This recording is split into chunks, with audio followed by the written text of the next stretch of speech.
Is it kind of a little different this year? It feels like when you play this rivalry game, a lot of times the rivalry is really the focus. Where maybe this year both teams maybe are still trying to find that. Well, winning I way, think it's as big a rivalry as ever because both teams need a win, and so I mean that gives more to the rivalry. If we're both 2-18, all kidding aside, it'd still be a rivalry. We all know that. But and if we're both 20-2, it'd be a rivalry for a different reason. But I think with the fact that we're both hungry for a win, I think it makes it even as good or bigger. And I think it'll be a hell of a game. How much of all these years later is like the '98 game still ingrained in you, or some of the stuff when you were an assistant? How much stuff is that still part of you when you're? Not more than every day I walk out and look at the middle of the floor. Other than that, it doesn't affect me one bit. Is this rivalry game, for these young guys, does it arrive at a good time for them to kind of learn and develop? We had, knock on wood, we had one of our best practices today, and I just think that, I said I was going to learn from all this myself. It's just taking a little longer to maybe get the freshmen to understand a lot of things, and thank God, we got a couple guys from Michigan, so they understand it. We got Nick from Ohio, so he understands the rivalry. And I just had to tell Josh, just pretend it's Alabama, Auburn, and let's go to war, So he was cool with it, and we're all set. But I don't know if there's a good time or bad time. What I think there's a good time for is when you do play a rivalry, there's a little more focus. We all want to say the George Perlis theory that they all count one and all this and that. And we all know that it's not true. So I don't know if there was a little more focus today, but if there's any things that we can learn to keep our guys a little bit more focused, a little longer, learn to play a little harder with a little more energy, it's a good thing. So if that was part of it today, I don't know, but today was a good day.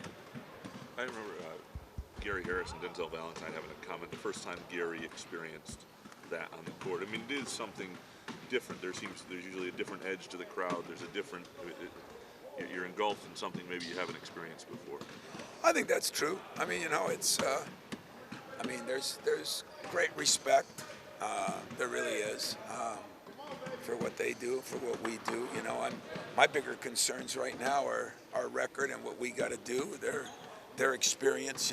Right now they've got a lot of experience, and I think that helps too sometimes in a rivalry because you've got guys that have played in it. A lot of them. We've had a lot of guys that haven't played in one yet. So those are the things that concern me. But I'm sure it is different. You'll have to ask the players. They're going to give you a stock answer because they don't know. It's like I said about how do you deal with all freshmen. I don't know. I know how to deal with the rivalry. And hopefully I can bring some of it to them. Tom, we all know you're not on Twitter. Did you see what Magic tweeted about you this week? Nah. Has he reached out at all? Has he? Yeah. Well, he always reaches out, but I didn't see what he put on Twitter, so because I don't follow that very often. I guess I should address the last white elephant. I don't blame anybody for asking a question. I don't. What I haven't learned very well yet is, the beginning of that week in our press conference, we talked about some things that were going on out in the social media. So when I'm answering a question, I kind of put everything all together, and because I don't deal in that 140 bytes or 5 bytes or any other bytes, I just kind of lump it all together. And I said, if some people are upset because I used the word fan base, my apology, but if I have to say anything, as I've said before, to anybody in this state on my loyalty to our fans, that's sad. And so, but I'm not going to let people that have no clue belittle my players or my program. It ain't going to happen. Not going to happen. If it's our fans and they don't know, it's not going to happen. If it's other fans, and that's the thing, you I don't know how it all works, but you can hashtag this and do that, this. I don't want to sound like Belichick, but it could be somebody from Purdue. It could be somebody from Michigan. It could be somebody from somewhere else. So I guess if I had to choose my words better, I don't care about fans that do not pull for our team, because those are like Walmart fans. If you're winning, they do good, and if you're losing, they don't. And the funniest part is, I don't know why nobody put on there when I started the press conference about the night, the fans, how good they were, the Izzo, how good it was. We have selective pickings on that, and so that's probably the last time I'm going to talk about it this year, but I thought I owed you the best explanation I could give you. In some ways, is it a compliment to what you built that anybody really under 30 doesn't remember a different time? So Yeah, the that's a good expectations question. you've created That's are a good. different. That's a good point. But I could look at it the other way too. Is it a compliment to what we built that we can be 12-9? We've been there before and still go back. I mean, I guess the hardest thing for any of you to understand, and I'm not trying to bother talk you, but you probably go through the same thing, is the last 5-6 years, you got to be a little more careful. I'm not worried about what I say, because I can stand up for what I say. I'm worried about what they say, not to me, to my players. So that's the part that's different for me, that I would encourage somebody, if they're a fan and they're frustrated, call me, yell at me, come by practice, I'll talk to them. But be careful with the kids, because they're big boys too, but it's a little different than it used to be 5-6 years ago. Tom, if a guy's out of shape, you can run him. If a guy's having problems with his shot, you can fix it. But when it rests between his ears, there's just not a lot you can do. Matt McQuaid's giving you effort. The kid's trying. Yeah. But at least in my end, it appears to be mental with it. Yeah. What do you do? He's made more shots today, so I'm fired up today. So I'll be glad to talk about it today. Just same thing you do with other guys. You show them film. You show them film when he hits shots. You have him make a highlight film. You're right.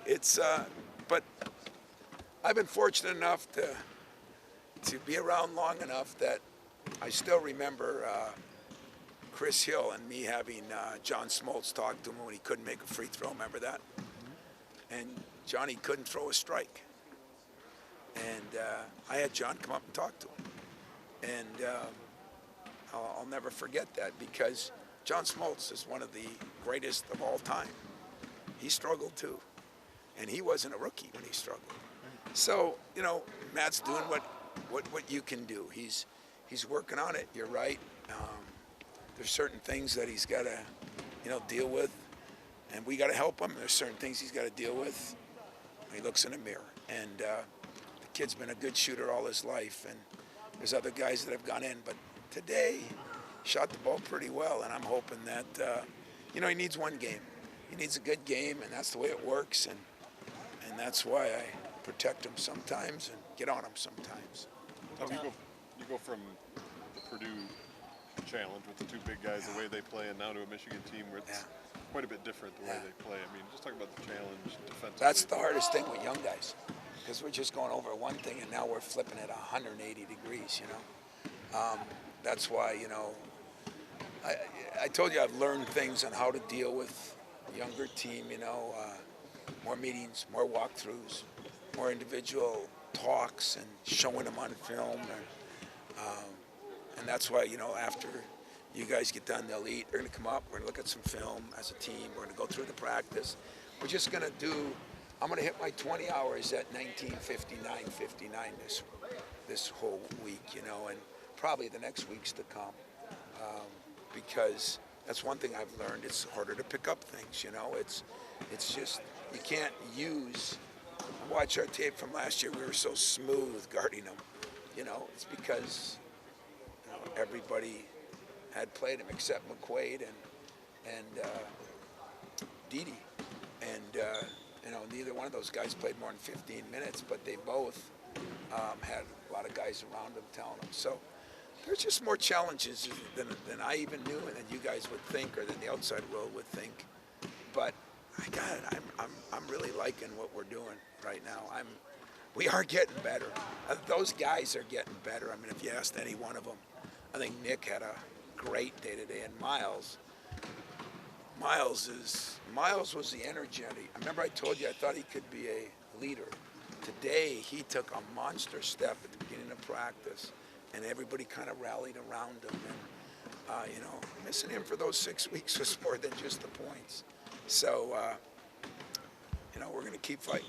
What about that with him? You mentioned about having the guys from in-state. I mean, this is a big game for a kid. Yeah, and I'm sure you already got calls from Cleves and Peterson and Antonio and everybody else, you know, and it's one of the cool things about that. And but I think if you're from Flint, you automatically know the rivalry. I mean, it's just ingrained in those kids. And if that's why, maybe it is. You got to ask them. I don't know why, but today he was really good playing, but he was better. You know, just with his energy as far as to motivate other guys, and that's kind of what we need. Has he been more? He got it.